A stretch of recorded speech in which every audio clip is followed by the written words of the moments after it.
afternoon to West Yorkshire. These are my opening views. Just doing a small walk in West Yorkshire. I'm going to check out the Hewenden railway viaduct, the old line that goes through this valley, and some waterfalls. We're in the Cullingworth area. We're looking at number 1 and 2 station cottages.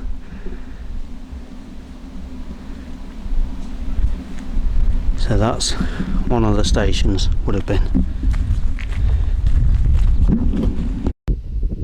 It says, "Welcome to the Great Northern Trail. This route was formerly part of the Great Northern Railway's line linking Bradford and Halifax to Keighley via Queensbury. The route was opened throughout in 1884 and was known as the Alpine route to the cruise, due to its severe gradients, tunnels and viaducts. Closed to passengers in May 1955, the route was finally dismantled in 1964. 50 years to the day of the last passenger train, the route was reopened to walkers, cyclists and horse riders. Enjoy." Yeah, I think I will. And here's another information board to look at.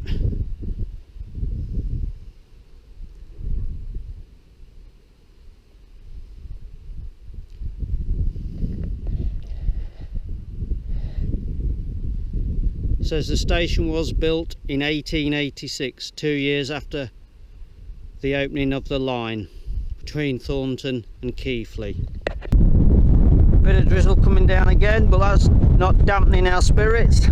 There's Hewenden Reservoir, and panning round what we're just about to walk over, so I'll get some shots from there, is the viaduct.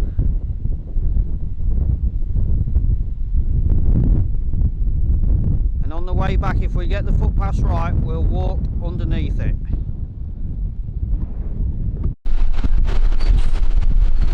Wow, we've got some blue skies. That's been missing for the last 2 or 3 weeks in this country.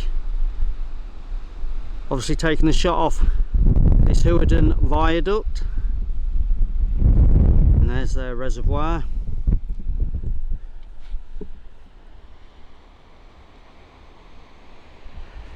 This viaduct's got 17 arches. And as I said, when we come back, we should be walking under it to get back to the car. So we'll have some more shots of it then. But this is the other side of the viaduct, and it's certainly beautiful views, and some of them horrible grey clouds.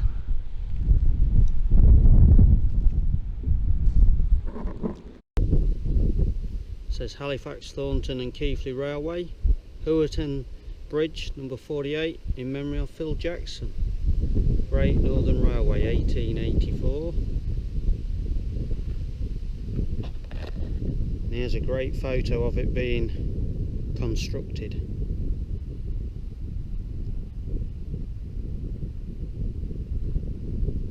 The first train crossed the viaduct in 1884.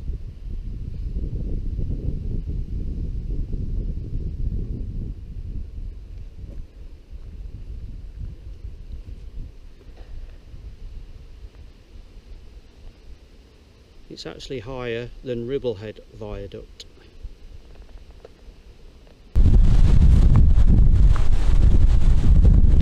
Gorgeous walking.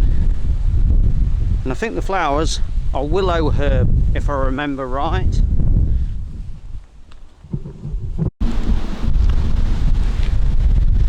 Just crossing an old Victorian bridge.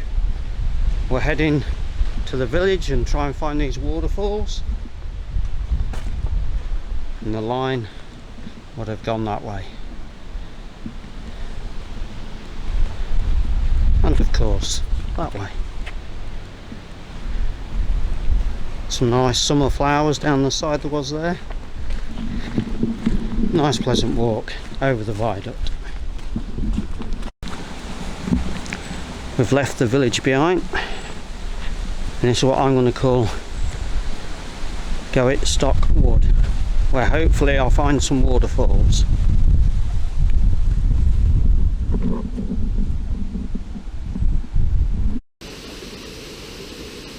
Knew we could hear the falls. We'll get a better view on the way back.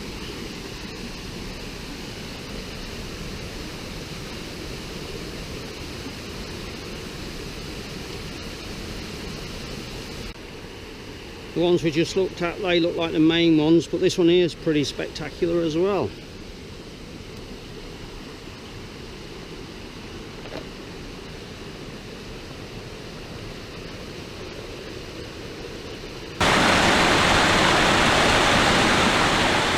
With all the rain, you'd expect nothing less than it to be spectacular.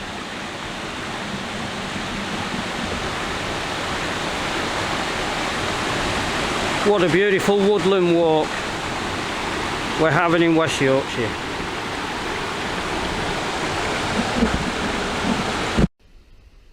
Love a bridge crossing. Got another one coming up in a second.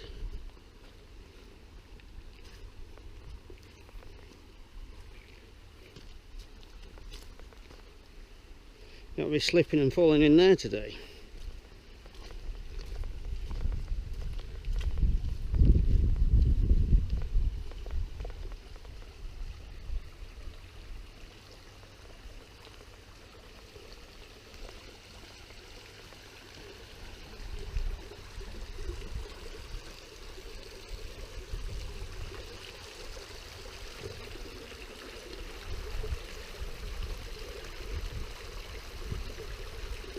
Simply tranquil.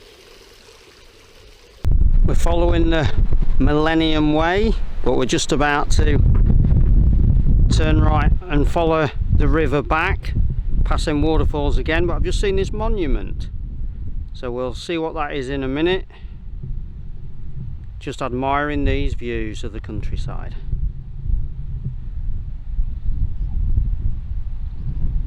Gorgeous.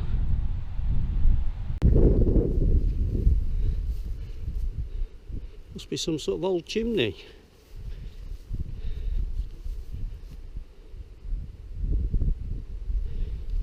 If it's got any nameplates or anything on it to tell me more.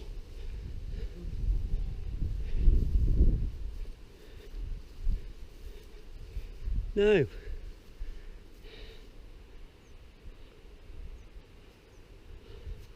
And we're heading past that cow just there. I hope he's nice and calm.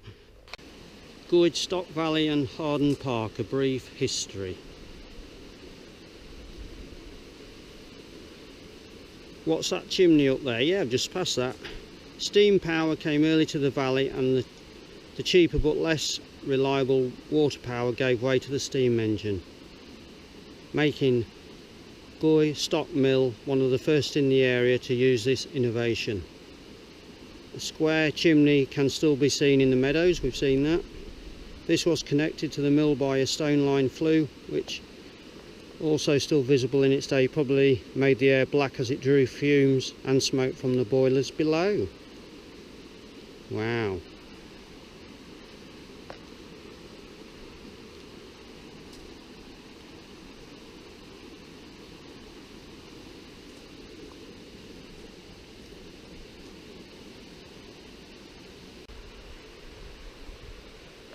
We're in the middle of a park home site, but it's still stunning.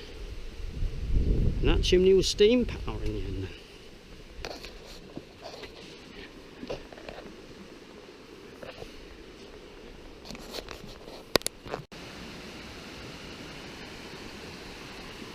What a walk this is. We've turned back now towards the village and the viaduct. It's only going to be about 4 miles long, but boy does it pack some history in.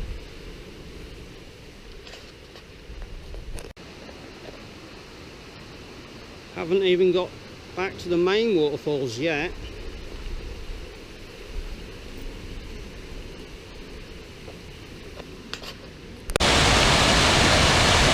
That is one stunning waterfall.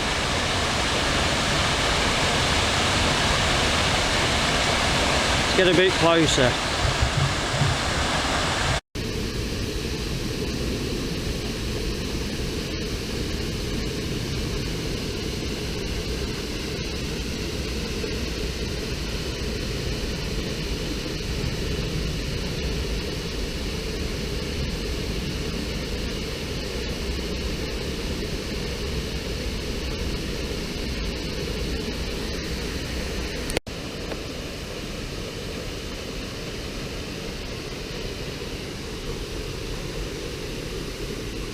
What a superb waterfall.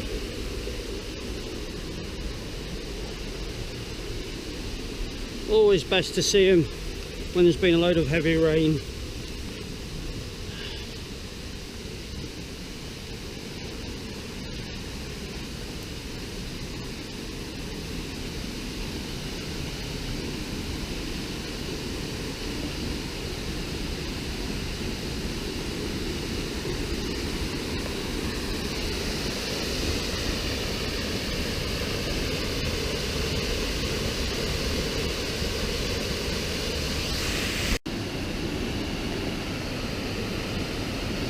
Not sure, but I think this is the last of the falls.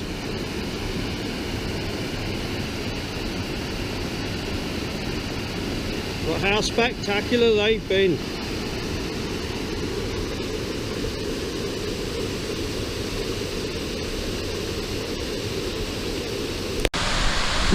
Gorgeous lilies on the mill pond.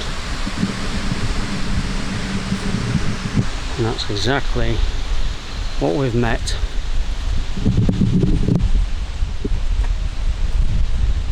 Must be near that chimney we see earlier on, I'm guessing. Not that I know for sure. And what a glorious view that is of the old railway viaduct. 19 arches, and they stand 123 feet tall. That's taller than the Ribblehead viaduct.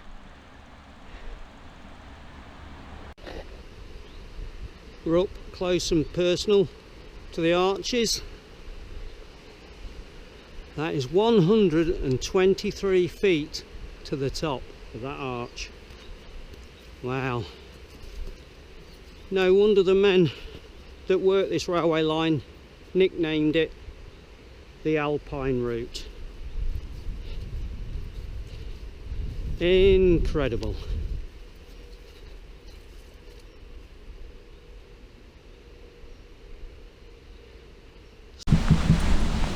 Just back at the railway houses before you go over the viaduct, found this memorial stone to Kate Ackroyd. Nothing else.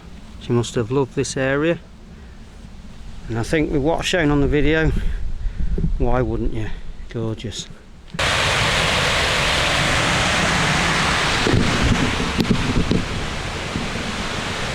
I am barely half a mile away from the car. It's probably been a 4-mile walk at most, but it's packed incredible features in with the viaduct, waterfalls and the old mill. Well, it goes without saying I've really enjoyed this walk.